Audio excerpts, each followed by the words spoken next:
ಇನ್ನು ಮಧ್ಯಾಹ್ನ 12 ಗಂಟೆಗೆ ಹಾಸನಾಂಬೆ ದೇಗುಲ ಬಂದ್ ಆಗ್ತಾ ಇದೆ. ಈ ನಡುವೆ ಸಿದ್ದೇಶ್ವರ ಸ್ವಾಮಿ ಕೆಂಡೋತ್ಸವ ಕೂಡ ನಡೆದಿದೆ. ಡಿಸಿ ಲತಾ ಕುಮಾರಿ ಅವರು ಇಂದು ಬೆಳಗ್ಗೆ ಸಿದ್ದೇಶ್ವರ ಸ್ವಾಮಿಯ ಕೆಂಡವನ್ನು ಹಾರಿದ್ದಾರೆ. ಮೊದಲು ಸ್ವಲ್ಪ ಭಯವಿತ್ತು, ಆಮೇಲೆ ಧೈರ್ಯ ಮಾಡಿ ಕೆಂಡ ಹಾಯ್ದಿದ್ದಾರೆ.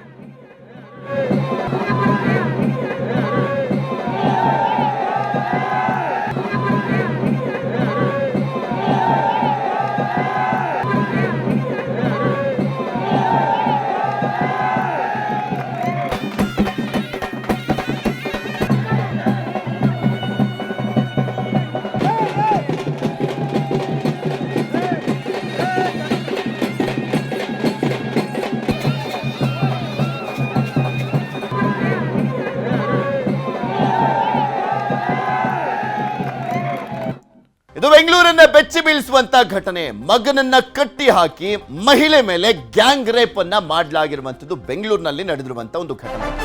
ಬೆಂಗಳೂರಿನ ಗಂಗೊಂಡನಹಳ್ಳಿಯಲ್ಲಿ ಈ ಘಟನೆ ನಡೆದಿದೆ. ಗ್ಯಾಂಗ್ ರೇಪ್ ಅನ್ನ ಮಾಡಲಾಗಿದೆ. ಮಗನನ್ನ ಕಟ್ಟಿ ಹಾಕಿ ಮಹಿಳೆ ಮೇಲೆ ಗ್ಯಾಂಗ್ ರೇಪ್ ಅನ್ನ ಮಾಡಲಾಗಿದೆ. ಗಂಗೊಂಡನಹಳ್ಳಿಯಲ್ಲಿದ್ದಂತ ಕೋಲ್ಕತ್ತಾ ಮೂಲದ ಮಹಿಳೆ ಅಲ್ಲಿ ವಾಸವನ್ನ ಮಾಡ್ತಾ ಇದ್ರು. ಪೊಲೀಸ್ ಇನ್ಫಾರ್ಮರ್ಸ್ ಅಂತ ಮನೆಗೆ ನುಗ್ಗಿದ್ರು ಕಿರಾತಕರು. ನಾವು ಪೊಲೀಸ್ ಇನ್ಫಾರ್ಮರ್ಸ್ಗಳು ಅಂತ ಹೇಳಿ ಮನೆಗೆ ನುಗ್ಗಿದ್ದಾರೆ. ಗಾಂಜಾ ವೇಶ್ಯಾವಾಟಿಕೆ ನಡೆಸ್ತಾ ಇದ್ದೀರಾ ಅಂತ ದಾಳಿಯನ್ನ ಮಾಡಲಾಗಿದೆ. ಕುಂಟು ನೆಪ ಹೇಳ್ಕೊಂಡು ಬಂದಿದ್ದಾರೆ ಪೊಲೀಸ್ ಇನ್ಫಾರ್ಮರ್ಸ್ ಅಂತ. ನಮ್ಮ ಮನೆಯಲ್ಲಿದ್ದಂಥ ಇಬ್ಬರು ಪುರುಷರನ್ನ ಕಟ್ಟಿ ಹಾಕಿ ಗ್ಯಾಂಗ್ ರೇಪ್ ಅನ್ನ ಮಾಡಲಾಗಿದೆ. ಸಂತ್ರಸ್ತೆಯ 14 ವರ್ಷದ ಮಗನ ಮೇಲೆಯೂ ಕೂಡ ಹಲ್ಲೆಯನ್ನ ಮಾಡಲಾಗಿದೆ. ಆತ ತನ್ನ ತಾಯಿಯನ್ನ ಬಿಡಿಸ್ಕೊಳ್ಳಿಕ್ಕೆ ಪ್ರಯತ್ನ ಪಟ್ಟಂತ ಹಿನ್ನೆಲೆಯಲ್ಲಿ ಆತನ ಮೇಲೂ ಕೂಡ ಹಲ್ಲೆಯನ್ನ ಮಾಡಲಾಗಿದೆ. ಮಹಿಳೆಯನ್ನ ಪಕ್ಕದ ಮನೆಗೆ ಎಳೆದೊಯ್ದು ಅತ್ಯಾಚಾರವನ್ನ ಮಾಡಲಾಗಿದೆ. ಇಬ್ಬರು ಹೊರಗೆ ಕಾವಲು ಕಾಯ್ತಾ ಇದ್ರು. 3ರಿಂದ ಅತ್ಯಾಚಾರವನ್ನ ಮಾಡಲಾಗಿದೆ. ಇಬ್ಬರನ್ನು ಹೊರಗಡೆ ಬಿಟ್ಟಿದ್ರು, ಕಾವಲು ಕಾಯ್ಲಿಕ್ಕೆ ಯಾರಾದ್ರೂ ಬಂದಿದ್ದಾರೋ ಅಂತ. ಅದಾದ್ಮೇಲೆ ಒಳಗಡೆ 3 ಇದ್ರಲ್ಲ, ಅವರು ಅತ್ಯಾಚಾರ ಮಾಡಿದ್ದಾರೆ. ಒಬ್ಬರ ನಂತರ ಒಬ್ಬರಂತೆ ಮಹಿಳೆ ಮೇಲೆ ಅತ್ಯಾಚಾರವನ್ನ ಮಾಡಿದ್ದಾರೆ. ವಿಡಿಯೋ ಮಾಡ್ಕೊಂಡಿದ್ದಾರಂತೆ ಆರೋಪಿಗಳು. ದೂರು ಕೊಟ್ರೆ ವಿಡಿಯೋ ವೈರಲ್ ಆಗುತ್ತೆ, ವಿಡಿಯೋ ಸಾಮಾಜಿಕ ಜಾಲತಾಣದಲ್ಲಿ ಹಾಕ್ತೀವಿ ಅಂತೆಲ್ಲ ಬೆದರಿಕೆಯನ್ನು ಹಾಕಿದ್ದಾರೆ. ಮಾದನಾಯಕನಹಳ್ಳಿ ಠಾಣೆಯಲ್ಲಿ ದೂರು ದಾಖಲಾಗುತ್ತೆ. ಘಟನೆಯಿಂದ ಬೆಚ್ಚಿ ಬಿದ್ದಿರುವಂಥದ್ದು ರಾಜಧಾನಿ. ನಾಗರಿಕರು ಸಹಜವಾಗಿ ಈ ಸುದ್ದಿಯನ್ನು ಕೇಳ್ತಾ ಇದ್ರೆ ಎಲ್ಲಿ ಯಾವಾಗ ಏನಾಗ್ಬಿಡುತ್ತಪ್ಪ ಅಂತ ಅನ್ಸ್ಬಿಡುತ್ತೆ ಕೆಲವೊಂದು ಘಟನೆಗಳು. ಒಂದು 5 ಜನ ಬಂದ್ಬಿಟ್ಟು ಅಲ್ಲಿ ಅವರಿಗೆ ಹೆದರಿಸಿ ಬೆದರಿಸಿ ಅದಾದ ನಂತರ ಒಳಗಡೆ ನುಗ್ಗಿಬಿಟ್ಟು ಅಲ್ಲಿರುವಂಥ ಒಬ್ಬರು ಮಹಿಳೆಗೆ ಫಸ್ಟು ಅವ್ರಿಗೆ ಒಂದಿಬ್ಬರಿಗೆ ಕಟ್ಟಿ ಹಾಕ್ತಾರೆ. ಗಂಡಸರು ಇಬ್ಬರು ಇರ್ತಾರೆ, ಅಲ್ಲಿ ಅವರಿಬ್ಬರಿಗೆ ಕಟ್ಟಿ ಹಾಕಿಬಿಟ್ಟು ಅಲ್ಲಿರುವಂಥ ಒಬ್ಬ ಮಹಿಳೆಗೆ ಅವರು ಅಲ್ಲಿ ಇನ್ನೊಂದು ಕೊಠಡಿಯಲ್ಲಿ ತಗೊಂಡು ಹೋಗ್ಬಿಟ್ಟು ಒಬ್ಬರು ಆದಮೇಲೆ ಒಬ್ಬರು ಅವ್ರ ಮೇಲೆ ಫಿಸಿಕಲ್ ಅಸಾಲ್ಟ್ ಮಾಡಿ ಅವ್ರ ಮೇಲೆ ರೇಪ್ ಮಾಡಿದ್ದು ಇದು ಘಟನೆ. ಬಳಿಕ 112ಗೆ ಕರೆಯನ್ನ ಮಾಡಿದ್ದ ಸಂತ್ರಸ್ತೆಯ ಮಗ, ಈ ಘಟನೆ ಆಗ್ತಿದ್ದ ಹಾಗೆ 112ಗೆ ಕರೆಯನ್ನ ಮಾಡಿದ್ದ ಸಂತ್ರಸ್ತೆಯ ಮಗ ಕಟ್ಟ ಹಾಕಿದ್ರಲ್ಲ ಆತ. ಘಟನೆ ಬಗ್ಗೆ ಮಾದನಾಯಕನಹಳ್ಳಿ ಠಾಣೆಯಲ್ಲಿ FIR ಕೂಡ ಆಗಿದೆ. 3 ಆರೋಪಿಗಳನ್ನ ಪೊಲೀಸರು ಈಗ ಆಲ್ರೆಡಿ ಬಂಧಿಸಿದ್ದಾರೆ. ಕಾರ್ತಿಕ್, ಗ್ಲೆನ್, ಸುಯೋಗ ಬಂಧಿತ ಆರೋಪಿಗಳು. ಮಹಿಳೆ ಜೊತೆಗೆ ಪರಿಚಯ ಇದ್ದಂಥದ್ರ ಬಗ್ಗೆಯೂ ಕೂಡ ಮಾಹಿತಿ ಇದೆ. ಅವರಿಗೆ ಪರಿಚಯ ಇತ್ತಂತೆ ಆ ಮಹಿಳೆಗೆ. ಗಂಗೊಂಡನಹಳ್ಳಿಯಲ್ಲೇ ವಾಸವಿದ್ದಂಥ ಆರೋಪಿಗಳು, ಅಲ್ಲೇ ವಾಸವಾಗಿದ್ದಂಥವ್ರು, ಎಸ್ಕೇಪ್ ಆಗಿದ್ದಂಥ ಇನ್ನಿಬ್ಬರಿಗಾಗಿ ಪೊಲೀಸರು ಶೋಧವನ್ನು ಮಾಡ್ತಾ ಇದ್ದಾರೆ. 3 ತಂಡಗಳನ್ನು ರಚಿಸಿ ಪೊಲೀಸರಿಂದ ಶೋಧ ಮಾಡಲಾಗ್ತಾ ಇದೆ. ಆರೋಪಿಗಳನ್ನ ಬಂಧಿಸಿ ವಿಚಾರಣೆಯನ್ನ ಮಾಡ್ತಾ ಇರುವಂಥದ್ದು ಪೊಲೀಸರು. ಈಗ ಆಲ್ರೆಡಿ 3ರನ್ನ ಬಂಧಿಸಲಾಗಿದೆ. ಟೋಟಲಿ ಆ ಟೀಮಲ್ಲಿ 5 ಇದ್ರು. ಸಂತ್ರಸ್ತೆಗೆ KC ಜನರಲ್ ಆಸ್ಪತ್ರೆಯಲ್ಲಿ ಚಿಕಿತ್ಸೆಯನ್ನ ಕೊಡಿಸಲಾಗ್ತಾ ಇದೆ. ಈ ಪ್ರಕರಣದ ತೀವ್ರತೆಯನ್ನು ತಿಳಿದುಕೊಂಡ್ಬಿಟ್ಟು ಇಮಿಡಿಯೇಟ್ ಆಗಿ ನಾವು ಇದನ್ನು case of gang rape and also dacoity ಕೇಸನ್ನು ಕೂಡ ನಾವು ಅದನ್ನು ತೊಗೊಂಡಿದ್ದೀವಿ. ಯಾಕೆ ಡೆಕಾಯಿಟಿ ತೊಗೋಬೇಕಾಯಿತು ಅಂದರೆ ಇದ್ರ ಜೊತೆಗೆ ಅವ್ರ ಹತ್ರ ಇರುವಂತಹ 2 ಮೊಬೈಲ್ ಫೋನ್ಗಳು ಮತ್ತು 25,000 ರೂಪಾಯಿಗಳನ್ನು ಕೂಡ ದೋಚ್ಕೊಂಡು ಹೋಗಿದ್ದಾರೆ. ಮತ್ತು ಅವರು ಕೆಲವೊಂದಿಷ್ಟು ಈ ಬ್ಯಾಟ್, ಈ ಕ್ರಿಕೆಟ್ ಬ್ಯಾಟ್ ಇರುತ್ತೆ, ಆ ಟೈಪ್ ಒಂದು 2 ಚಿಕ್ಕ ಬ್ಯಾಟ್ಗಳು ಅಲ್ಲಿ ಇದ್ದಾವೆ. ಅಲ್ಲಿ ಅದರಿಂದ ಅವ್ರಿಗೆ ಹೊಡೆದಿದ್ದು ಇದೆ. ಮೈನರ್ ಇಂಜರೀಸ್ ಆಗಿದ್ದಿದೆ ಅದರಲ್ಲಿರುವಂಥ ವಾಸವಾಗಿರುವಂಥ ಜನರಿಗೆ. ಸೊ ಒಂದು ಡೆಕಾಯಿಟಿ ಪ್ಲಸ್ ಇದು ಗ್ಯಾಂಗ್ ರೇಪ್ ಕೇಸಸ್ ಅಲ್ಲಿರುವಂತಹ 3 ಜನ ಅಕ್ಯೂಸ್ಡ್ಗೆ ನಾವು ಇವಾಗ ಸೆಕ್ಯೂರ್ ಮಾಡಿದ್ದೀವಿ. 3 ಜನ ಅಕ್ಯೂಸ್ಡು. ಆ 3 ಜನ ಅಕ್ಯೂಸ್ಡ್ ಆದ ನಂತರ ಇನ್ನೂ 2 ಮಾತ್ರ ನಮಗೆ ಸಿಗಬೇಕಾಗಿದೆ. ಅದನ್ನು ಕೂಡ ಇನ್ನೊಂದು ನೆಕ್ಸ್ಟ್ ಕಪಲ್ ಆಫ್ ಅವರ್ಸ್ ಅಂತ ಹೇಳ್ಬೋದು. ಅಷ್ಟರೊಳಗಡೆ ಅವರಿಬ್ಬರು ಕೂಡ ನಾವು ಸೆಕ್ಯೂರ್ ಮಾಡ್ತೀವಿ. ಪ್ರಕರಣದ ತೀವ್ರತೆ FIR ನಲ್ಲಿ ಏನಿದೆ ಅನ್ನುವಂಥದ್ದನ್ನ ನೋಡ್ತಾ ಹೋದಾದ್ರೆ ಅಕ್ಟೋಬರ್ 21ರಂದು ಬೆಂಗಳೂರಿನ ಗಂಗೊಂಡನಹಳ್ಳಿಯಲ್ಲಿ ಈ ಘಟನೆ ನಡೆದಿರುವಂಥದ್ದು. ರಾತ್ರಿ 9:30ಕ್ಕೆ ಮನೆಗೆ ನುಗ್ಗಿದ್ರು 5 ಕಿರಾತಕರು. ಪೊಲೀಸ್ ಇನ್ಫಾರ್ಮರ್ ಅಂತ ಮನೆಗೆ ನುಗ್ಗಿದ್ರು. ಗಾಂಜಾ ವೇಶ್ಯವಾಟಿಕೆ ಮಾಡಲಾಗ್ತಾ ಇದೆ ನಿಮ್ಮ ಮನೆಯಲ್ಲಿ ಅಂತ ಫಸ್ಟು ಬೆದರಿಸಿದ್ದಾರೆ. ಮಾರಕಾಸ್ತ್ರ ತೋರಿಸಿ ಮನೆಯಲ್ಲಿದ್ದಂಥವರಿಗೆ ಬೆದರಿಕೆ ಹಾಕಲಾಗಿದೆ. 2 ಪುರುಷರು ಸಂತ್ರಸ್ತೆ ಮಗನನ್ನ ಕಟ್ಟಿ ಹಾಕಿದ್ದಾರೆ. ಪಕ್ಕದ ಮನೆಗೆ ಮಹಿಳೆಯನ್ನ ಎಳೆದೊಯ್ದು ಅತ್ಯಾಚಾರವನ್ನ ಮಾಡಲಾಗಿದೆ. ಕೋಲ್ಕತ್ತಾ ಮೂಲದ ಮಹಿಳೆ ಮೇಲೆ ಅತ್ಯಾಚಾರವನ್ನ ಮಾಡಿರುವಂಥದ್ರ ಬಗ್ಗೆ ವಿಡಿಯೋವನ್ನ ಮಾಡಿಕೊಂಡಿದ್ದಾರೆ ಅತ್ಯಾಚಾರಿಗಳು, ಆರೋಪಿಗಳು. ಇನ್ನು ಪೊಲೀಸ್ ಹೆಲ್ಪ್ಲೈನ್ಗೆ ಸಂತ್ರಸ್ತೆ ಮಗನಿಂದ ಫೋನ್ ಮಾಡಿ ನಂತರ ಮಾಹಿತಿಯನ್ನು ಕೊಡಲಾಗಿದೆ. ಹಣ, ಮೊಬೈಲ್ ತೆಗೆದುಕೊಂಡು ಎಸ್ಕೇಪ್ ಆಗಿದ್ರು. 5ರಲ್ಲಿ 3 ಬಂಧನ ಆಗಿದೆ. ಇನ್ನಿಬ್ಬರಿಗಾಗಿ ಶೋಧವನ್ನ ಮಾಡಲಾಗ್ತಾ ಇದೆ.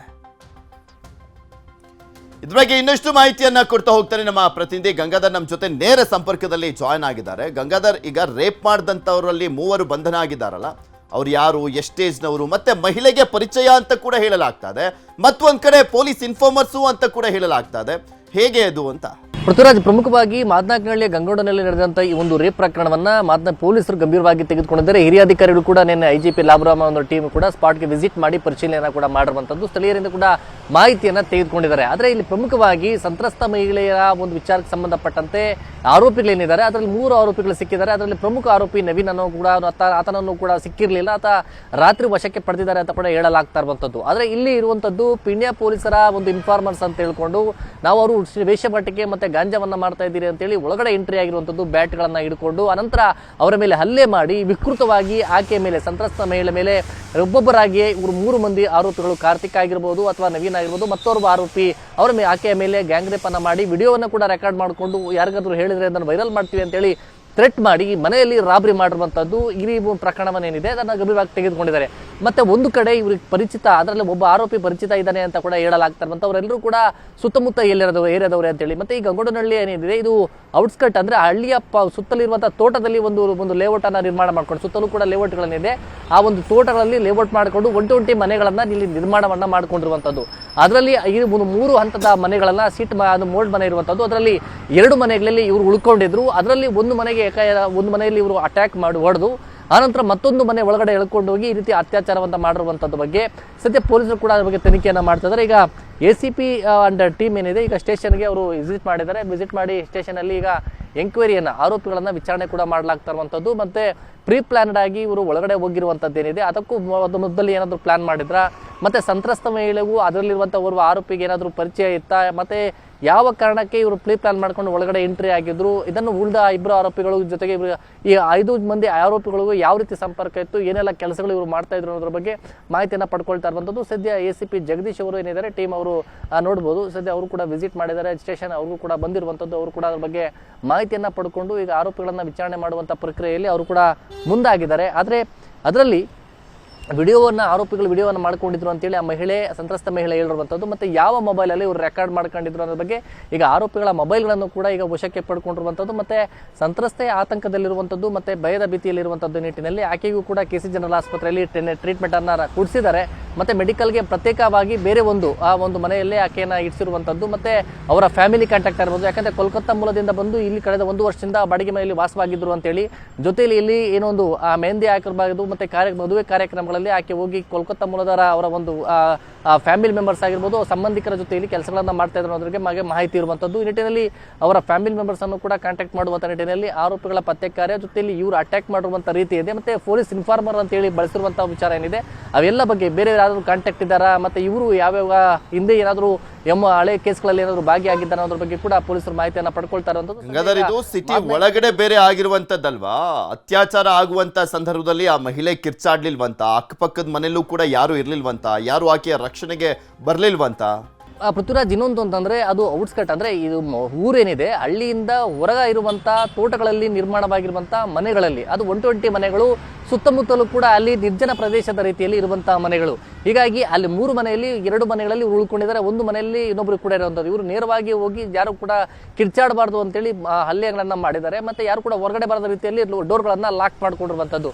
ಈ ನಿಟ್ಟಿನಲ್ಲಿ ಅವರೆಲ್ಲರೂ ಕೂಡ ಭಯದ ರೀತಿಯಲ್ಲಿ ಮುಂದಾಗಿದ್ದಾರೆ. ಆ ಸಂದರ್ಭದಲ್ಲಿ ಆಕೆ ಕೂಡ ಕಿರ್ಚಾಡ್ಕೊಂಡಿಲ್ಲ. ಆಮೇಲೆ ನಂತರ ಪಕ್ಕದ ಮನೆಗೆ ಕೂಡ ಕರ್ಕೊಂಡು ಹೋಗಿ ಆಕೆಯ ಮೇಲೆ ಅತ್ಯಾಚಾರ ಬಲಾತ್ಕಾರ ಮಾಡಿರುವಂಥ ಪ್ರಕ್ರಿಯೆಗಳೇನಿದೆ ಇದ್ರ ಬಗ್ಗೆ ಪೊಲೀಸರು ತನಿಖೆಯನ್ನ ಮಾಡ್ತಾ ಇದ್ದಾರೆ. ಮತ್ತೆ ಈ ಔಟ್ಸ್ಕರ್ಟ್ ಮನೆಗಳಲ್ಲಿ ಅಂದ್ರೆ ಹಳ್ಳಿಯಿಂದ ಹೊರಗಡೆ ಇರುವಂತಹ ಜಾಗಗಳೇನಿದೆ, ತೋಟದ ಜಾಗಗಳಲ್ಲಿ ಅಲ್ಲಿ ಒಂದು ಸೈಟ್ಗಳನ್ನ ಮಾಡಿಕೊಂಡು ಕಟ್ಟಿರುವಂತಹ ಬಾಡಿಗೆ ಮನೆಗಳನ್ನ ಬಾಡಿಗೆ ಕೊಟ್ಟಿರುವಂಥದ್ದು ಅವ್ರ ಮಾಲೀಕರು ಕೂಡ. ಆ ಮಾಲೀಕರನ್ನು ಕೂಡ ವಿಚಾರಣೆ ಮಾಡ್ತಾ ಇರುವಂಥದ್ದು. ಎಷ್ಟು ವರ್ಷಗಳ ಹಿಂದೆ ಇವರು ಬಂದಿದ್ರು, ಆ ರೀತಿ ಬಾಡಿಗೆಗಳು ಕೊಡ್ತಾ ಇದ್ದಿದ್ದು ಯಾವ ರೀತಿ, ಇವೆಲ್ಲ ದಾಖಲೆಗಳನ್ನ ಕೊಟ್ಟಿದ್ರು. ಮತ್ತೆ ಈ ಆರೋಪಿಗಳು ಇಂಪಾರ್ಟೆಂಟ್ ಏನಂದ್ರೆ ಈ ಆರೋಪಿಗಳು ಕೂಡ ಸುತ್ತಮುತ್ತಲೇ ಏರಿಯಾದವ್ರೆ ಅಂತ ಗೊತ್ತಾಗಿದೆ. ಹೀಗಾಗಿ ಯಾವ್ಯಾವ ಏರಿಯಾದವ್ರು ಏನಾದ್ರ ಬಗ್ಗೆ ಇನ್ನಷ್ಟೇ ಅದರ ಬಗ್ಗೆ ಮಾಹಿತಿ ಸಿಗ್ಬೇಕಾಗಿರುವಂತದ್ದು. ಅಲ್ಲ, ಪರ್ಟಿಕ್ಯುಲರ್ಲಿ ಇವರ ಮನೆಗೆ ಬಂದು ಅತ್ಯಾಚಾರವನ್ನ ಎಸಗಿದ್ದಾರೆ ಅಂದ್ರೆ ಅದರ ಹಿಂದೆ ಏನಾದ್ರೂ ರೀಸನ್ಸ್ ಗಳಿದಾವ? ತುಂಬಾ ದಿನಗಳಿಂದ ಏನಾದ್ರೂ ಇವ್ರು ಪ್ರೀ ಪ್ಲಾನ್ ಮಾಡ್ಕೊಂಡೆ ಈ ಕೃತ್ಯವನ್ನ ಎಸಗದಂತೆನೂ ಕೂಡ ಕಾಣಿಸ್ತಾ ಇದೆ. ಎಸ್, ಖಂಡಿತವಾಗಿಯೂ ಕೂಡ ಪೃಥ್ವಿರಾಜ್. ಯಾಕಂದ್ರೆ ಪೊಲೀಸರ ಪ್ರಾಥಮಿಕ ಒಂದು ತನಿಖೆಯ ಸಂದರ್ಭದಲ್ಲಿ ಇವರು ಪ್ರೀ ಪ್ಲಾನ್ ಮಾಡಿ ರಾತ್ರಿ ವೇಳೆಯಲ್ಲಿ ಹೋಗಿರುವಂತದ್ದು. ಅದರಲ್ಲಿ ಅವರ ಮಗ ಏನಿದ್ದಾರೆ, ಅವರ ಮಗನಿಗೂ ಕೂಡ ಮತ್ತೆ ಅವರ ಫ್ಯಾಮಿಲಿಗೆ ಅಂದ್ರೆ ಆಕೆ ಸಂತ್ರಸ್ತ ಮಹಿಳೆಗೂ ಮತ್ತೆ ಈ ಹೋದ್ರಲ್ಲಿ ಆರೋಪಿಗಳ ಓರ್ವನಿಗೆ ಪರಿಚಯ ಇದೆ ಅಂತ ಕೂಡ ಹೇಳಲಾಗ್ತಾ ಇರುವಂಥದ್ದು. ಮತ್ತೆ ಪ್ರೀ ಪ್ಲಾನ್ ಅಂದ್ರೆ ಆಕೆ FIR ಕೂಡ ಆ ಸಂತ್ರಸ್ತ ಮಹಿಳೆ ಉಲ್ಲೇಖ ಮಾಡಿರುವಂತದ್ದು. ಯಾರೋ ಒಬ್ರು ಫೋನ್ ಮಾಡಿ ನನಗೆ ಹೇಳಿದ್ರು ನಿಮ್ಮ ಮನೆಗೆ ಮನೆ ಮೇಲೆ ರೇಡ್ ಆಗುತ್ತೆ ಅನ್ನೋ ನಿಟ್ಟಿನಲ್ಲಿ ಆಕೆ ಮೆನ್ಷನ್ ಮಾಡಿರುವಂತದ್ದು.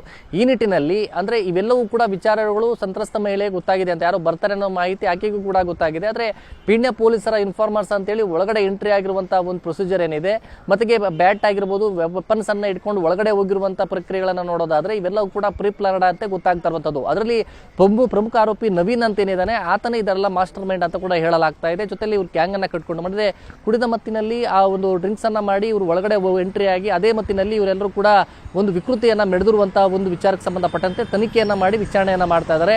ಇನ್ನಷ್ಟೇ ಆರೋಪಿಗಳ ವಿಚಾರಕ್ಕೆ ಸಂಬಂಧಪಟ್ಟಂತೆ ಅವರ ಹಿನ್ನೆಲೆ ಏನು, ಯಾವ ರೀತಿ ಅವರು ಅಟ್ಯಾಕ್ ಅನ್ನ ಮಾಡಿ ಈ ತರ ದುಷ್ಕೃತ್ಯನ ನಡೆಸುವಂತ ನಿಟ್ಟಿನಲ್ಲಿ ಪ್ಲಾನ್ ಮಾಡ್ಕೊಂಡಿದ್ರು ಎಷ್ಟು ದಿನಗಳಿಂದ ಒಂದಲು ಕೂಡ. ಮತ್ತೆ ಇದಕ್ಕೂ ಮೊದಲು ಏನಾದರೂ ಆ ಮನೆಗೆ ಹೋಗಿದ್ರಾ ಇಲ್ವಾ ಅನ್ನೋದ್ರ ಬಗ್ಗೆ ಕೂಡ ಮಾಹಿತಿಯನ್ನ ಪಡಿತಾ ಇರುವಂತ ನಿಟ್ಟಿನಲ್ಲಿ ಪೊಲೀಸರು ಕೂಡ ವಿಚಾರಣೆಯನ್ನ ಮಾಡ್ತಾ ಇರುವಂತದ್ದು. ಪೃಥ್ವಿರಾಜ್, ಓಕೆ, ಧನ್ಯವಾದ ಗಂಗಾಧರ್ ನಿಮ್ಮೆಲ್ಲ ಮಾಹಿತಿಗಾಗಿ. ಸಿಎಂ ತವರು ಮೈಸೂರಿನಲ್ಲಿ ಹೆಣ್ಣು ಭ್ರೂಣ ಹತ್ಯೆ. ಮೈಸೂರು ತಾಲೂಕಿನ ಹನುಗನಹಳ್ಳಿಯಲ್ಲಿ ಅಡ್ಡೆ ಮೇಲೆ ದಾಳಿಯನ್ನ ಮಾಡಲಾಗಿದೆ. ಅಡ್ಡೆ ಮೇಲೆ ಆರೋಗ್ಯ ಇಲಾಖೆ ಅಧಿಕಾರಿಗಳು ದಾಳಿಯನ್ನ ಮಾಡಿರುವಂಥದ್ದು. ಎಕ್ಸಾಕ್ಟ್ 2 years ಬ್ಯಾಕ್ ಕೂಡ ಅಷ್ಟೇ, 2023 ನವೆಂಬರ್ನಲ್ಲಿ ಅಂತ ಕಾಣಿಸುತ್ತೆ. ಆ ಸಂದರ್ಭದಲ್ಲೂ ಕೂಡ ಇಡೀ ರಾಜ್ಯನೇ ಬೆಚ್ಚಿ ಬೀಳುವಂತ ಒಂದು ಘಟನೆ ಅಲ್ಲೇ ನಡೆದಿತ್ತು. ಭ್ರೂಣ ಪತ್ತೆ ಮತ್ತು ಹತ್ಯೆ ಮಾಡಿದಂತ ಒಂದು ಘಟನೆ.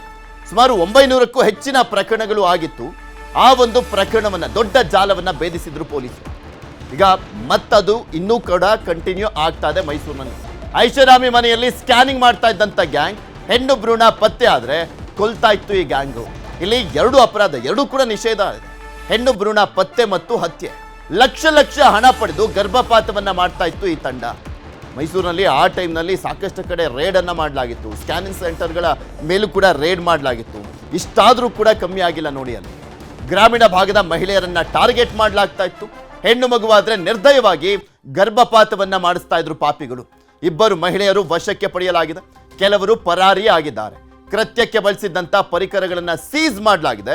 ಆರೋಗ್ಯ ಇಲಾಖೆ DD Vivek, Mandya DHO Mohan, Mysuru DHO PC Kumaraswamy ನೇತೃತ್ವದಲ್ಲಿ ದಾಳಿಯನ್ನ ಮಾಡಲಾಗಿತ್ತು. ಈ ಸಂದರ್ಭದಲ್ಲಿ ಸಿಕ್ಕಾಕೊಂಡಿದ್ದಾರೆ.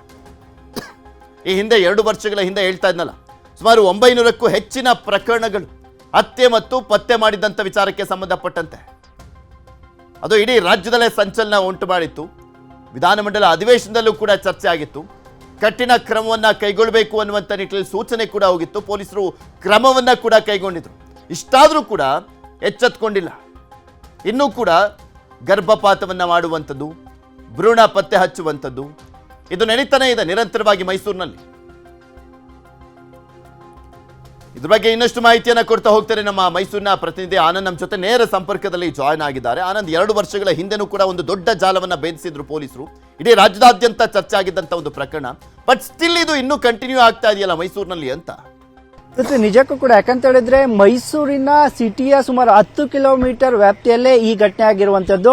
ಮೈಸೂರು ಬನ್ನೂರು ರಸ್ತೆಯ ಉನುಗಾನಹಳ್ಳಿಯ ತೋಟದ ಮನೆಯಲ್ಲಿ ಈ ಕೃತ್ಯವನ್ನ ನಡೆಸಲಾಗ್ತಾ ಇತ್ತು ಅನ್ನುವ ಖಚಿತ ಮಾಹಿತಿ ಮೇರೆಗೆ ಕಳೆದ 2 ತಿಂಗಳಿಂದಲೂ ಕೂಡ ಆರೋಗ್ಯ ಇಲಾಖೆ ಅಧಿಕಾರಿಗಳು ಹಾಗೂ ಪೊಲೀಸ್ ಇಲಾಖೆ ಒಂದು ರೀತಿಯಲ್ಲಿ ಹದ್ದಿನ ಕಣ್ಗಾವಲನ್ನ ಇಟ್ಟಿತ್ತು. ನಿನ್ನೆ ಸಂಜೆ ಸುಮಾರು 7 ಗಂಟೆ ಆ ವೇಳೆಯಲ್ಲಿ ಏನು ಅಲ್ಲಿ ಇದೇ ರೀತಿಯ ಕೃತ್ಯಗಳು ನಡೀತಾ ಇದೆ ಅನ್ನುವಂತಹ ಖಚಿತ ಮಾಹಿತಿ ಮೇರೆಗೆ ದಾಳಿಯನ್ನು ನಡೆಸಿರುವಂತದ್ದು. ಅಲ್ಲದೆ 4 ಜನ ತುಂಬು ಗರ್ಭಿಣಿಯರನ್ನು ಸಹ ಅಲ್ಲಿ ಕಂಡು ಅಲ್ಲಿ ಇರುವಂತದ್ದು. ಅಲ್ಲದೆ ಈ ಕೃತ್ಯಕ್ಕೆ ಬಳಸುತ್ತಿದ್ದಂತಹ ಸ್ಕ್ಯಾನಿಂಗ್ ಮಿಷಿನ್ಸ್ಗಳಿರ್ಬೋದು, ಪರಿಕರಗಳಿರ್ಬೋದು, ಎಲ್ಲವನ್ನು ಕೂಡ ಪೊಲೀಸ್ ಇಲಾಖೆ ತನ್ನ ವಶಕ್ಕೆ ಪಡೆದಿರುವಂತದ್ದು. ಅಲ್ಲದೆ ಏನು ಈ ಕೃತ್ಯ ಏನಿದೆ ಇದರ ಹಿಂದೆ ಮೈಸೂರು, ಮಂಡ್ಯ ಹಾಗೂ ಬನ್ನೂರು ಭಾಗದ ನರ್ಸಿಂಗ್ ಹೋಮ್ಗಳ ಕೈವಾಡ ಇದೆ ಅನ್ನುವಂತಹ ಭಯಾನಕವಾದ ಸತ್ಯವು ಕೂಡ ಸದ್ಯ ಇದೀಗ ಹೊರ ಬಂದಿರುವಂತದ್ದು. ಯಾಕಂತ ಹೇಳಿದ್ರೆ ಹೆಣ್ಣು ಭ್ರೂಣ ಹತ್ಯೆ ಪತ್ತೆ ಮಾಡೋದೇ ಕಾನೂನು ಅಡಿಯಲ್ಲಿ ಅಪರಾಧ. ಅಲ್ಲದೆ ಯಾರು ಗ್ರಾಮೀಣ ಭಾಗದಲ್ಲಿ ನಮಗೆ ಹೆಣ್ಣು ಮಗು ಬೇಡ ಗಂಡು ಮಗು ಬೇಕು ಅನ್ನುವಂತಹ ಒಂದಷ್ಟು ಅಪಾಪಿ ಏನಿದೆ ಅಂತವ್ರನ್ನೇ ಟಾರ್ಗೆಟ್ ಮಾಡಿ ಈ ಕೃತ್ಯವನ್ನು ನಡೆಸಲಾಗ್ತದೆ. ಅಲ್ಲದೆ ಅಂತವರಿಂದ 50,000, 1,00,000, 25,000 ಅಂತ ತರಾವರಿ ರೇಟ್ ಅನ್ನ ಫಿಕ್ಸ್ ಮಾಡಿ ಹಣವನ್ನು ಸಹ ಪಡೆಯಲಾಗ್ತಿತ್ತು ಅನ್ನುವಂತಹ ಮಾಹಿತಿ ಸದ್ಯಕ್ಕೆ ಹೊರಬಿದ್ದಿರುವಂತದ್ದು. ಇನ್ನು ಒಂದಷ್ಟು ಜನ ಆರೋಪಿಗಳು ಎಸ್ಕೇಪ್ ಆಗಿರುವಂತದ್ದು. ವರ್ಣ ಪೊಲೀಸ್ ಓಕೆ, ಆನಂದ ಮಾತನಾಡ್ತೀನಿ. ನಮ್ಮ ಜೊತೆ DHO ಆಗಿರುವಂತ ಕುಮಾರಸ್ವಾಮಿ ಅವರು ದೂರವಾಣಿ ಸಂಪರ್ಕದಲ್ಲಿ ಜಾಯ್ನ್ ಆಗಿದ್ದಾರೆ, ಮೈಸೂರಿನ DHO. ನಮಸ್ಕಾರ ಸರ್. ನಮಸ್ತೆ. ನಾವು 2 ವರ್ಷದ ಹಿಂದೆನೂ ಕೂಡ ಪ್ರಕರಣ ಪತ್ತೆ ಆಗಿದ್ದ ಬಗ್ಗೆ ಹೇಳ್ತಾ ಇದ್ದೆ, ನಿಮಗೂ ಕೂಡ ಗೊತ್ತಿದೆ. ದೊಡ್ಡ ಜಾಲ ಅದು ಬಂದಂತಹ ಸಂದರ್ಭದಲ್ಲೇ ದೊಡ್ಡ ಮಟ್ಟದಲ್ಲಿ ಸಂಚಲನ ಸೃಷ್ಟಿಯಾಗಿತ್ತು. ಬಟ್ ಸ್ಟಿಲ್ ಇನ್ನೂ ಕೂಡ ಮೈಸೂರಿನಲ್ಲಿ ಇಂಥ ಘಟನೆಗಳು ನಡೀತಾ ಇದಾವಲ್ಲ, ಏನ್ ಕಾರಣ? ಈಗ ಪತ್ತೆ ಆಗಿರುವಂತಹ ಪ್ರಕರಣದ ಹಿನ್ನೆಲೆ ಏನು? ಅಲ್ಲ, ನಮಗೆ ಗೊತ್ತಿರೋ ಹಾಗೆ PCPNDT ಕಾಯ್ದೆಯನ್ನ ಕಟ್ಟುನಿಟ್ಟಾಗಿ ಅನುಷ್ಠಾನ ಮಾಡಬೇಕು ಅಂತಕ್ಕಂಥದ್ದೇನು ಸರ್ಕಾರದಿಂದ ಸುತ್ತೋಲೆಗಳಿದೆ, ಅದಕ್ಕೆ ಅನುಗುಣವಾಗಿ ನಾವು ರೆಗ್ಯುಲರ್ ಆಗಿ ಈ ಆಕ್ಟಿವಿಟೀಸ್ ಅನ್ನ ಮಾಡ್ತಾ ಇದ್ದೀವಿ. ಇದಕ್ಕೆ ಸಂಬಂಧಪಟ್ಟಾಗೆ ಸಾರ್ವಜನಿಕರಲ್ಲಿ ಜನಜಾಗೃತಿಯನ್ನು ಸಹ ಮೂಡಿಸ್ತಾ ಇದ್ದೀವಿ. ಮತ್ತೆ ಇಲಾಖೆ ವತಿಯಿಂದ ಹಲವಾರು ಕಾರ್ಯಕ್ರಮಗಳನ್ನ ಮಾಡ್ಕೊಂಡಿದ್ದೀವಿ. ಇದಕ್ಕೆ ಒಂದು ಪ್ರತ್ಯೇಕವಾಗಿ ಡಿಕಾಯ್ ಆಕ್ಟಿವಿಟೀಸ್ ಅನ್ನ ಮಾಡಬೇಕು ಅನ್ನತಕ್ಕಂಥದ್ದೇನು ನಮಗೆ ಡೈರೆಕ್ಷನ್ಸ್ ಇದೆ. ಅದರ ಹಿನ್ನೆಲೆಯಲ್ಲಿ ನಾವು ನಿನ್ನೆ ಆಕ್ಟಿವಿಟೀಸ್ ಅನ್ನ ಮಾಡಿ ಅಲ್ಲಿ ಏನು ಬೆನಿಫಿಷರೀಸ್ ಗರ್ಭಿಣಿ ತಾಯಂದಿರಿದ್ದಾರೆ ಅವರನ್ನ ಡೆಕಾಯ್ಗೆ ಒಳಪಡಿಸಿ ನಾವು ಈ ಕಾರ್ಯಾಚರಣೆಯನ್ನ ಮಾಡಿರ್ತೀವಿ. ಹೇಗೆ ಕಾಂಟ್ಯಾಕ್ಟ್ ಆಗ್ತಾ ಇದಾರೆ ಇವ್ರುಗಳಿಗೆ? ಇಷ್ಟೆಲ್ಲ ಅನಾಚಾರ ಮಾಡ್ತಿದಾರಲ್ಲ. ಅದೇ ಅವರು ನಮ್ಮಲ್ಲಿ ಈಗೇನು ಹಿಂದೆ ನಾವು 2 ವರ್ಷದಿಂದನೂ ಈ ಆಕ್ಟಿವಿಟೀಸ್ ಅನ್ನ ಮಾಡಿ ಪ್ರಕರಣ ಆಗಿತ್ತು. ಅದಕ್ಕೆ ಮುಂದುವರೆದ ಭಾಗವಾಗಿ ಹಲವಾರು ಇಲಾಖೆ ವತಿಯಿಂದ ಕಾರ್ಯಕ್ರಮಗಳನ್ನು ನಾವು ಮಾಡ್ಕೊಂಡು ಬಂದಿದ್ದೀವಿ. ಈ ನಿಟ್ಟಿನಲ್ಲಿ ನಾವು ಅದರಲ್ಲೂ ನಮ್ಮ ಏನು ANCs ರಿಜಿಸ್ಟ್ರೇಷನ್ ಆಗ್ತದೆ, ರಿಜಿಸ್ಟ್ರೇಷನ್ ಆದಂಥ ಸಂದರ್ಭದಲ್ಲಿ ನಾವು ಫಸ್ಟ್ ಆರ್ಡರ್ ಬರ್ತು, ಸೆಕೆಂಡ್ ಆರ್ಡರ್ ಬರ್ತು ಇರ್ತಕ್ಕಂಥದ್ದನ್ನ ನಾವು ಟ್ರೇಸ್ ಮಾಡ್ತಾ ಇದ್ದೀವಿ. ಅಂಥ ಸಂದರ್ಭದಲ್ಲಿ ನಮಗೆ ಆನ್ ಡೌಟ್ ಬಂದಂಥವ್ರಿಗೆ ಡೆಕಾಯ್ ಒಳಪಡಿಸಿ ಈ ಕಾರ್ಯಾಚರಣೆಯನ್ನು ನಾವು ಮಾಡಿದ್ದೀವಿ. ಅಲ್ಲ, ಇದರಲ್ಲಿ ಏನಾದರೂ ಯಾವ್ದಾದ್ರು ಹಾಸ್ಪಿಟಲ್ ಸಪೋರ್ಟ್ಗಳು? ಅದು ಪೂರ್ತಿ ತನಿಖೆ ಹಂತದಲ್ಲಿದೆ. ನಿನ್ನೆ FIR ಸಹ ಮಾಡಿಸಿದೀವಿ ಇಲಾಖೆ ವತಿಯಿಂದ. ಅಂದ್ರೆ ಮುಂದಿನ ದಿನಗಳಲ್ಲಿ ತನಿಖೆಯಲ್ಲಿ ಅದೆಲ್ಲ. ಈಗ ಮಂಡ್ಯದ DHO, ಮೈಸೂರಿನ DHO, ನೀವು ಇಬ್ರು ಕೂಡ ಹೋಗ್ಬಿಟ್ಟು ಆ ದಾಳಿಯ ಸಂದರ್ಭದಲ್ಲಿ ಭಾಗಿಯಾಗಿದ್ರೆ ಅಂದ್ರೆ ಆ ಭಾಗದವ್ರನ್ನ ಹೆಚ್ಚಾಗಿ ಟಾರ್ಗೆಟ್ ಮಾಡ್ಲಾಗ್ತಾ ಇತ್ತು ಅಂತನಾ? ಮಂಡ್ಯದವರು ಕೂಡ ಇರ್ತಾ ಇದ್ರ ಅಲ್ಲಿ? ಅಲ್ಲ, ಇದು ರೆಗ್ಯುಲರ್ ಆಗಿ ಈಗ ಮೈಸೂರು ಮಂಡ್ಯ ಜಿಲ್ಲೆ 2 ಹೊಂದ್ಕೊಂಡಂತೆ ಇರತಕ್ಕಂತ ಹಿನ್ನೆಲೆಯಲ್ಲಿ ಗರ್ಭಿಣಿ ತಾಯಂದಿರು ತಪಾಸಣೆಗೆ ಮೂಮೆಂಟ್ ಅಲ್ಲಿ ಇರ್ತಾರೆ. ಈ ಹಿನ್ನೆಲೆಯಲ್ಲಿ ನಾವು ಟ್ರ್ಯಾಕಿಂಗ್ ಮಾಡಿರ್ತಕ್ಕಂಥ. ಎಷ್ಟು ಭ್ರೂಣ ಪತ್ತೆ ಮತ್ತು ಹತ್ಯೆ ಆಗಿರುವಂತದ್ರ ಬಗ್ಗೆ ಸದ್ಯಕ್ಕೆ ಮಾಹಿತಿ ಸಿಕ್ಕಿದೆ? ಈ ಪರ್ಟಿಕ್ಯುಲರ್ ಅದಕ್ಕೆ ದಾಳಿ ಈ ವಿಷಯದ ಬಗ್ಗೆ ಯಾವುದೇ ಮಾಹಿತಿ ಇಲ್ಲ. ಬಟ್ ಅಲ್ಲಿ ಏನು ನಮಗೆ ಸ್ಥಳೀಯವಾಗಿ ಸಿಕ್ಕಂಥದ್ದು 2 ಗರ್ಭಿಣಿ ತಾಯಂದಿರಿಗೆ ಇದು ಡೆಕಾಯ್ ಮಾದರಿಯಲ್ಲಿ ಮಾಡತಕ್ಕಂಥ ಆರೋಗ್ಯ ಇಲಾಖೆಯ ಪ್ರತ್ಯೇಕ ಕಾರ್ಯಾಚರಣೆ ಇದಾಗಿರೋದ್ರಿಂದ ಅಲ್ಲಿ 2 ಗರ್ಭಿಣಿ ತಾಯಂದಿರು ಸ್ಕ್ಯಾನಿಂಗಿಗೆ ಬಂದಿರೋದಾಗಿ ಅಲ್ಲಿ ಸ್ಥಳೀಯವಾಗಿ ಸಹ ಅವರು ತಪ್ಪನ್ನು ಒಪ್ಕೊಂಡಿರ್ತಾರೆ. ಮುಂದಿನ ದಿನಗಳಲ್ಲಿ ಇನ್ನೂ ಹೆಚ್ಚಿಗೆ ತನಿಖೆಯನ್ನ ಮಾಡಬೇಕು ಅಂತ ಹೇಳಿ ನಾವು ಕಂಪ್ಲೇಂಟ್ ಸಹ ಲಾಡ್ಜ್. ಸರ್, ನಾನು ಆರಂಭದಲ್ಲೇ ಕೇಳಿದೆ, ಇದು 2 ವರ್ಷದ ಹಿಂದೆನೂ ಕೂಡ ಹೆಚ್ಚಿನ ಪ್ರಕರಣಗಳು ವರದಿ ಆಗ್ತಾ ಇದ್ವು. ಅದು ಕಂಟಿನ್ಯೂಸ್ಲಿ ಅದಾದ್ಮೇಲೂ ಕೂಡ 1-2 ಪ್ರಕರಣವನ್ನ ನೋಡಿದ್ವಿ ನಾವು ಮಂಡ್ಯದಲ್ಲಿ. ಯಾಕೆ ಇದು ಹೆಚ್ಚಾಗಿ ಮೈಸೂರು ಮಂಡ್ಯ ಭಾಗದಲ್ಲಿ ಆಗ್ತಾ ಇದೆ ಅಂತ? ಅಥವಾ ನೀವೆಲ್ಲ ದಾಳಿ ಮಾಡ್ತಾ ಇರುವಂತ ಕಾರಣಕ್ಕೋಸ್ಕರ ಇದನ್ನ ನಾವು ಅವೇರ್ನೆಸ್ ಮಾಡ್ತಾ ಇದ್ದೀವಿ. ನಾವು ಈ ಕಾಯ್ದೆಯನ್ನ ಇನ್ನೂ ಪರಿಣಾಮಕಾರಿಯಾಗಿ 2 ಜಿಲ್ಲೆಗಳಲ್ಲಿ ಆರೋಗ್ಯ ಇಲಾಖೆ ಮತ್ತು ಜಿಲ್ಲಾಡಳಿತ ಪ್ರತ್ಯೇಕವಾಗಿ ಇದನ್ನ ಪ್ರಿಯಾರಿಟಿಯಾಗಿ ತಗೊಂಡು ಎನ್ಫೋರ್ಸ್ ಮಾಡ್ತಾ ಇರೋ ಹಿನ್ನೆಲೆಯಲ್ಲಿ ನಾವು ಕಾರ್ಯಾಚರಣೆಗಳು ಆಗ್ತಾ ಇದೆ ಮತ್ತು ಈ ಪ್ರಕರಣಗಳು ಹೊರ ಬರ್ತಾ ಇದೆ ಅಂತ ನಾನಾದ್ರೂ ಭಾವಿಸ್ತೇನೆ. ಈ ಪ್ರಕರಣದಲ್ಲಿ ಸಿಕ್ಕಾಕೊಂಡಂತವರಿಗೆ ಸರಿಯಾಗಿ ಶಿಕ್ಷೆ ಆಗ್ತಾ ಇಲ್ಲ ಅನ್ನೋ ಕಾರಣಕ್ಕೋಸ್ಕರ ಇವ್ರುಗಳು ಇನ್ನೂ ಕೂಡ ಜಾಸ್ತಿ ಇಲ್ಲ ಆ ಥರ ಏನಿಲ್ಲ. ನನಗೆ ನೋಡಿದ ಹಾಗೆ ಕಾನೂನು ರೀತಿ ಇರತಕ್ಕಂಥ ಶಿಕ್ಷೆಗಳು ಆಗ್ತಾನೆ ಇದ್ದಾವೆ. ಬಟ್ ಏನು ಸಮಾಜ ವಿರೋಧಿ ಕಾರ್ಯಕ್ರಮದಲ್ಲಿ ಚಟುವಟಿಕೆ ಭಾಗಿಯಾಗಿರತಕ್ಕಂಥ ಒಂದು ತಂಡ ಎಲ್ಲ ವಿಭಾಗದಲ್ಲೂ ಇರ್ತದೆ. ಅಂಥವ್ರನ್ನ ನಾವು ಈ ರೀತಿಯ ಕಾರ್ಯಾಚರಣೆ ಮಾಡದಂಥ ಸಂದರ್ಭಗಳಲ್ಲಿ ಡೆಫಿನೆಟ್ಲಿ ಅವರಿಗೆ ಕಾನೂನು ರೀತಿಯನ್ನ ಕ್ರಮವನ್ನು ಜರುಗಿಸ್ತಾ ಇದ್ದೀವಿ. ಓಕೆ, ಎಷ್ಟೆಷ್ಟು ಸಾಧ್ಯನೋ ಅಷ್ಟರ ಮಟ್ಟಿಗೆ ಎಚ್ಚರಿಕೆ ಅರಿವನ್ನು ಮೂಡಿಸುವಂತ ಕೆಲಸವನ್ನ ಮಾಡಿ. ಇದರಲ್ಲೂ ವಿಶೇಷವಾಗಿ ಎಲ್ಲ ಚುನಾಯಿತ ಪ್ರತಿನಿಧಿಗಳು ಕೆಡಿಪಿ ಸಭೆಗಳಲ್ಲಿ ಇರಬಹುದು ಅಥವಾ ಜಿಲ್ಲಾಡಳಿತದ ಸಭೆಗಳಲ್ಲಿ ನಡೆದಂತ ಸಭೆಗಳಲ್ಲಿ ಹೆಣ್ಣು ಭ್ರೂಣ ಹತ್ಯೆಗೆ ಸಂಬಂಧಪಟ್ಟಾಗೆ PCPNDT ಆಕ್ಟ್ ಮತ್ತೆ MTP ಆಕ್ಟ್ ಅನ್ನ ನಾವು ಬಹಳ ಹೆಚ್ಚಿನ ಕಾರ್ಯಕ್ಷಮತೆಯನ್ನ ಮಾಡಿ ಇಂಪ್ಲಿಮೆಂಟ್ ಮಾಡಬೇಕು ಅಂತ ನಮಗೆ ಸೂಚನೆ ಇರುವ ಹಿನ್ನೆಲೆಯಲ್ಲಿ ಮತ್ತು ಇಲಾಖೆಯ ಇದ್ರ ಬಗ್ಗೆ ಹೆಚ್ಚು ಜಾಗೃತಿಯನ್ನ ವಹಿಸಿಕೊಂಡು ಈ ಕಾರ್ಯಾಚರಣೆಯನ್ನ ನಾವು ಮಾಡ್ತಾ ಇದ್ದೇವೆ. ಓಕೆ, ಧನ್ಯವಾದ ಕುಮಾರಸ್ವಾಮಿ ಅವರೇ ನ್ಯೂಸ್ 18 ಜೊತೆ ಮಾತನಾಡಿದಕ್ಕೆ. ವೋಟ್ ಚೋರಿ ಇದು ಕಾಂಗ್ರೆಸ್ನ ರಾಹುಲ್ ಗಾಂಧಿ ಅವರ ಅತಿ ದೊಡ್ಡ ಅಭಿಯಾನ ಆಗಿರುವಂಥದ್ದು. ಅದು ನಮ್ಮ ರಾಜ್ಯದಲ್ಲೂ ಕೂಡ ಆಗಿದೆ. ಮಹದೇವಪುರ ಕ್ಷೇತ್ರ ಮತ್ತು ಒಂದ್ ಕಡೆ ಆಳಂದ ಕ್ಷೇತ್ರದಲ್ಲಿ ಅನ್ನುವಂಥ ಬಹುದೊಡ್ಡ ಆರೋಪವನ್ನು ರಾಹುಲ್ ಗಾಂಧಿ ಅವರು ಮಾಡಿದ್ರು. ಇದೇ ಒಂದು ವಿಚಾರಕ್ಕೆ ಸಂಬಂಧಪಟ್ಟಂತೆ ರಾಜ್ಯ ಸರ್ಕಾರ SIT ತನಿಖೆಯನ್ನ ಕೂಡ ಮಾಡಿಸ್ತಾ ಇರುವಂಥದ್ದು. ಇದೇ ಟೈಮ್ನಲ್ಲಿ ಕಲಬುರಗಿಯ ಆಳಂದದಲ್ಲಿ ವೋಟ್ ಚೋರಿ ಪ್ರಕರಣ ಸದ್ದನ್ನ ಮಾಡಿದೆ. SIT ತನಿಖೆಯಲ್ಲಿ ಕೆಲವೊಂದು ರಹಸ್ಯಗಳು ಗೊತ್ತಾಗ್ತಾ ಇದೆ. ಈ ವೋಟ್ ಚೋರಿ ಪ್ರಕರಣ ಇದೆಯಲ್ಲ, ಅದಕ್ಕೊಬ್ಬ ಕಿಂಗ್ ಪಿನ್ ಇದ್ದಾನೆ. ಆ ಕಿಂಗ್ ಪಿನ್ ಅಕ್ರಮ್ ಅಂತ. ಕಿಂಗ್ ಪಿನ್ ಅಕ್ರಮ್ ಸಂಚು ಬಯಲು ಮಾಡ್ತಾ ಇದೆ SIT. ಕಲಬುರಗಿಯಲ್ಲಿ ಇದ್ದುಕೊಂಡೇ ಆಪರೇಟ್ ಅನ್ನ ಮಾಡ್ತಾ ಇದ್ದಂತೆ ಅಕ್ರಮ್. ಸ್ಪರ್ಧೆ ಮಾಡಿದಂತ ಅಭ್ಯರ್ಥಿಗಳನ್ನ ಅಪ್ರೋಚ್ ಮಾಡ್ತಾ ಇದ್ದಂತೆ. ಈ ಅಕ್ರಮ್ ಅನ್ನೋನು ಅಪ್ರೋಚ್ ಮಾಡ್ತಾ ಇದ್ದ. ಯಾರ್ಯಾರು ಯಾವ್ಯಾವ ಕ್ಷೇತ್ರಗಳ ಟಾರ್ಗೆಟ್ ಮಾಡ್ತಾ ಇದ್ನಲ್ಲ ಅವರನ್ನ ಅಪ್ರೋಚ್ ಮಾಡ್ತಾ ಇದ್ದ. ನಿಮಗೆ ಬೇಕಾದಂತ ವೋಟರ್ಗಳನ್ನ ಆ್ಯಡ್ ಮಾಡ್ತೀನಿ, ಬೇಡವಾದಂಥವ್ರನ್ನ ಡಿಲೀಟ್ ಮಾಡ್ತೀನಿ, ಅದಕ್ಕೆ ಸಹಾಯ ಮಾಡ್ತೀನಿ ಅಂತ ಭರವಸೆ ಕೊಡ್ತಾ ಇದ್ದಂತೆ. ಅಭ್ಯರ್ಥಿಗಳು ಒಪ್ಪಿದ ಮೇಲೆ ವೋಟ್ ಆ್ಯಡ್ ಮತ್ತು ಡಿಲೀಟ್ ಮಾಡಲಾಗ್ತಾ ಇತ್ತ. ಹಾಗಾದರೆ ಅಷ್ಟು ಈಸಿ ಇತ್ತ?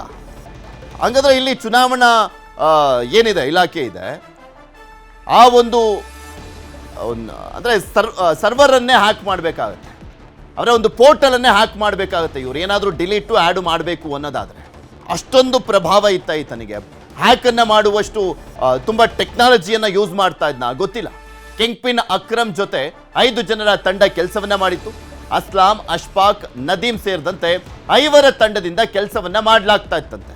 ಕಲಬುರಗಿ ದಕ್ಷಿಣ ಮತ್ತು ಉತ್ತರ ಕ್ಷೇತ್ರದಲ್ಲಿ ವೋಟ್ ಚೋರಿ ಮಾಡಲಾಯ್ತಾ? ಹಾಗಾದ್ರೆ ಮನೆಯಲ್ಲೇ ಕಾಲ್ ಸೆಂಟರ್ ಓಪನ್ ಮಾಡಿದ್ದಂತೆ ಇವನು. ಆರೋಪಿಗಳು ಪಾಲಿಕೆ ಲೋಕಸಭೆ ಎಲೆಕ್ಷನ್ ಅಲ್ಲೂ ಕೂಡ ವೋಟ್ ಚೋರಿ ಮಾಡುವಂತ ಶಂಕೆ ಇರುವಂತದ್ದು. ಪೊಲೀಸರು ತನಿಖೆನ ಮಾಡ್ತಾ ಇದ್ದಾರೆ. ಎಲ್ಲಾ ಪಕ್ಷದ ಜೊತೆ ಸಂಪರ್ಕವನ್ನ ಇಟ್ಕೊಂಡಿದ್ದಂತೆ ಅಕ್ರಮ್ ಮನೆಯಲ್ಲಿ ಬೇರೆ ಬೇರೆ ಕ್ಷೇತ್ರದ ವೋಟರ್ ಐಡಿಗಳು ಕೂಡ ಪತ್ತೆ ಆಗಿದ್ದಾವೆ. ಬೇರೆ ಕ್ಷೇತ್ರದ ಮೇಲೂ ಕಣ್ಣಿಟ್ಟು ತನಿಖೆಯನ್ನ ಮಾಡ್ತಾ ಇರುವಂತದ್ದು SIT. ವೋಟ್ ಚೋರಿಯನ್ನ ಮಾಡ್ತೀನಿ ಅನ್ನುವಂತ ಭರವಸೆ ಕೊಟ್ಟಿರಬಹುದು, ಆದ್ರೆ ಅದು ನಿಜಕ್ಕೂ ಆಗಿದೆಯಾ? ಈ ಪ್ರಶ್ನೆಗಳಿದಾವೆ.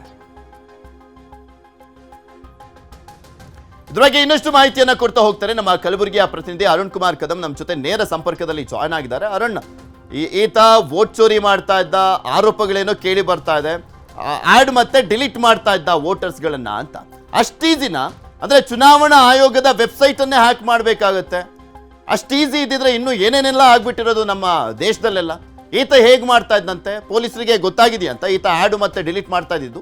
ಹೌದು ಪೃಥ್ವಿ, 2023 ವಿಧಾನಸಭಾ ಚುನಾವಣೆಯಲ್ಲಿ ಆಳಂದ್ ಮತಕ್ಷೇತ್ರದಲ್ಲಿ ವೋಟ್ಗಳನ್ನು ಡಿಲೀಟ್ ಮಾಡಲು ಏನಂದರೆ ಪ್ಲ್ಯಾನನ್ನು ಮಾಡಲಾಗಿತ್ತು ಅಂತ ಹೇಳಿ BR ಪಾಟೀಲ್ ಕೊಟ್ಟಿದ್ದರು. ಅದಾದ ಬಳಿಕ ಈಗ SIT ತನಿಖೆ ನಡೆಸ್ತಾ ಇದೆ. ಈ SIT ತನಿಖೆಯಲ್ಲಿ ಸಾಕಷ್ಟು ಅಂಶಗಳೀಗ ಬಯಲಿಗೆ ಬಂದಿರುವಂಥದ್ದು. ಆಳಂದ್ ಮತಕ್ಷೇತ್ರ ಒಂದೇ ಅಲ್ಲ, ಬೇರೆ ಬೇರೆ ವಿಧಾನಸಭಾ ಕ್ಷೇತ್ರಗಳಲ್ಲೂ ಕೂಡ ಇವರೇನಂತಂದರೆ ಈ ಒಂದು ತಂಡ ಆ್ಯಕ್ಟಿವ್ ಆಗಿತ್ತು. ಬೇರೆ ಬೇರೆ ವಿಧಾನಸಭಾ ಕ್ಷೇತ್ರಗಳಲ್ಲಿ ಸ್ಪರ್ಧೆಯನ್ನು ಮಾಡಿದಂಥ ಅಭ್ಯರ್ಥಿಗಳಿಗೆ ಇವರು ಅಪ್ರೋಚ್ ಆಗೋದು. ನಿಮಗೆ ಏನಂತಂದರೆ ಈ ಬಾರಿ ಚುನಾವಣೆಯಲ್ಲಿ ನಿಮಗೆ ಸಹಾಯವನ್ನು ಮಾಡ್ತೀವಿ, ನಮ್ಮ ಕಾಲ್ ಸೆಂಟರ್ ಮೂಲಕ ತಮಗೆ ಸಹಾಯವನ್ನು ಮಾಡ್ತೀವಿ.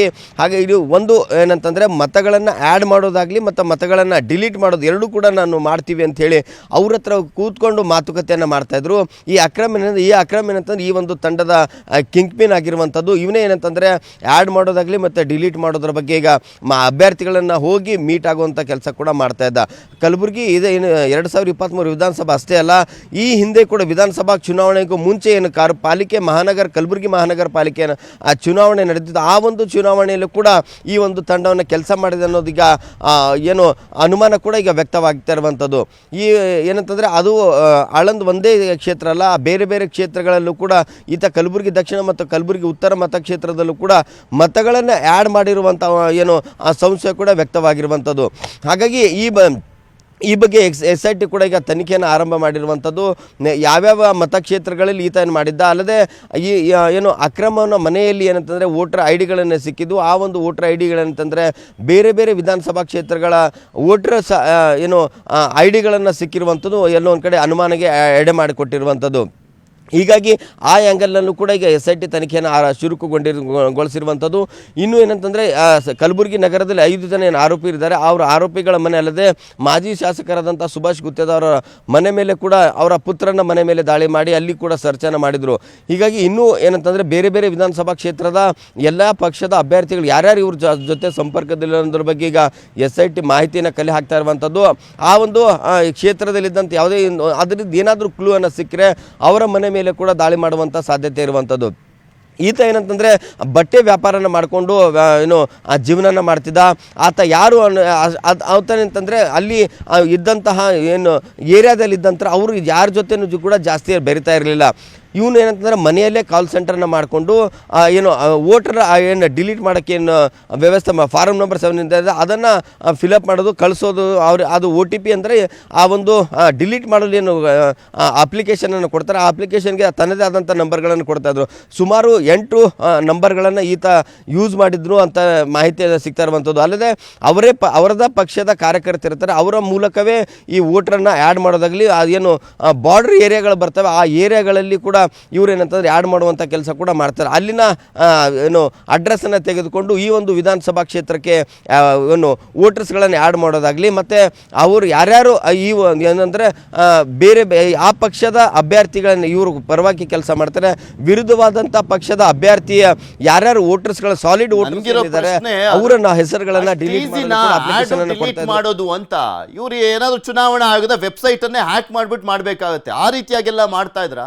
ಇವ್ರು ಏನಂತಂದರೆ ಈಗ ಚುನಾವಣೆ ಬರೋಕ್ಕೆ ಮುಂಚೆ ಏನಂತಂದರೆ ಮತಗಳನ್ನು ಏನು ವೋಟರ್ಸ್ ಇದ್ದಾರೆ ವೋಟರ್ಸ್ಗಳು ಆ್ಯಡ್ ಮಾಡ್ತೇವೆ ಡಿಲೀಟ್ ಮಾಡಲ್ಲ. ಅಂದರೆ ಯಾರಿದ್ದಾರೆ ಅಥವಾ ಯಾರಿಲ್ಲ, ನಿಮಗೆ ಯಾವ ಕ್ಷೇತ್ರ ಒಂದು ವೇಳೆ ಒಬ್ಬ ಮತದಾರರ ಹಕ್ಕನ್ನು ಒಂದು ಕಡೆ ಇದ್ದರೆ ಇನ್ನು ಮತ್ತೊಂದು ಕಡೆಯೂ ಕೂಡ ಎರಡೆರಡು ಕಡೆ ಏನಾದರೂ ಇದ್ದರೆ ಅದಕ್ಕೇನಂತಂದರೆ ಅವಕಾಶ ಮಾಡಿಕೊಡಲು ಎಲ್ಲಿ ನಿಮಗೆ ಮತದಾನಕ್ಕೆ ಅನುಕೂಲ ಆಗುತ್ತೆ ಅಂತೇಳಿ ಆ್ಯಡ್ ಮತ್ತು ಡಿಲೀಟ್ಗೆ ಏನು ಸರ್ಕಾರವೇ ಚುನಾವಣಾ ಆಯೋಗವೇ ಇವರಿಗೇನು ಅವಕಾಶನ ಕೊಡುತ್ತೆ. ಆ ಒಂದು ಸಂದರ್ಭದಲ್ಲಿ ಇವರು ಆ್ಯಡ್ ಮತ್ತು ಡಿಲೀಟನ್ನು ಮಾಡ್ತಾಯಿದ್ರು.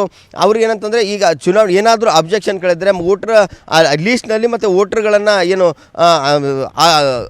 ಅವರ ಅಡ್ರೆಸ್ ಆಗಲಿ ಬೇರೆ ಬೇರೆ ವಿಳಾಸ ಮತ್ತು ಬೇರೆ ಬೇರೆದು ಯಾವುದಕ್ಕೇನು ಕರೆಕ್ಷನ್ ಸಂದರ್ಭದಲ್ಲಿ ಅವಕಾಶನ ಕೊಡ್ತು. ಆ ಒಂದು ಸಂದರ್ಭದಲ್ಲಿ ಇವರು ಏನಂತಂದರೆ ಅವರಿಗೆ ಅಪ್ರೋಚನ್ನು ಆಗುವಂಥ ಕೆಲಸ ಮಾಡ್ತಾಯಿದ್ರು. ಅವರಿಗೆ ಆ್ಯಡ್ ಮತ್ತು ಡಿಲೀಟ್ ಮಾಡಲು ಕೂಡ ಅವಕಾಶನ ಇರುತ್ತೆ. ಆ ಸಂದರ್ಭದಲ್ಲಿ ಇವರು ಅದಂದರೆ ಆ್ಯಕ್ಟಿವ್ ಆಗಿ ಕೆಲಸನ ಮಾಡ್ತಾಯಿದ್ರು. ಯಾರ್ಯಾರು ಇವರ ಪಕ್ಷದ ವಿರುದ್ಧ ಯಾರು ಅಭ್ಯರ್ಥಿ ಮಾತುಕತೆ ಆಗುತ್ತೆ ಅವರ ವಿರುದ್ಧ ಇದ್ದಂಥ ಅಭ್ಯರ್ಥಿಯ ಏನು ಪರವಾಗಿದ್ದಂಥ ಮತದಾರರ ಹೆಸರುಗಳನ್ನು ಡಿಲೀಟ್ ಮಾಡೋದಾಗಲಿ ಅವರ ಅಭ್ಯರ್ಥಿ ಪರವಾಗಿ ಮತಗಳನ್ನು ಅಂದರೆ ಅಂಡರ್ ಏಜ್ ಇರಲಿ ಅಥವಾ ಬೇರೆ ಬೇರೆ ವಿಧಾನಸಭಾ ಕ್ಷೇತ್ರ ಮತ್ತು ಅಡ್ರೆಸ್ ಬೇರೆ ಬೇರೆ ಇದ್ದಂಥ ಸ್ಥಳಗಳಿದ್ದಂಥ ಅಭ್ಯರ್ಥಿಗಳ ಏನು ಮತದಾರ ಇರ್ತಾರೆ ಅವರ ಹೆಸರುಗಳನ್ನು ಆ್ಯಡ್ ಮಾಡಿ ಇವರಿಗೆ ಮತದಾನದಕ್ಕೆ ಅವಕಾಶ ಮಾಡಿಕೊಟ್ಟು ಅದಕ್ಕೆ ಏನಂತಂದರೆ ಅವರ ಪರವಾಗಿ ಯಾರ ಪರವಾಗಿ ಇವರು ಕೆಲಸ ಮಾಡ್ತಾರೆ ಆ ಅಭ್ಯರ್ಥಿಗೆ ಅನುಕೂಲ ಆಗುವಂಥ ಕೆಲಸ ಕೂಡ ಮಾಡ್ತಾಯಿದ್ರು. ಪೃಥ್ವಿರಾಜ್, ಓಕೆ, ನೋಡೋಣ ಏನಾಗುತ್ತೆ ಅಂತ. ಧನ್ಯವಾದ ಅರುಣ್, ನಿಮ್ಮೆಲ್ಲ ಮಾಹಿತಿ.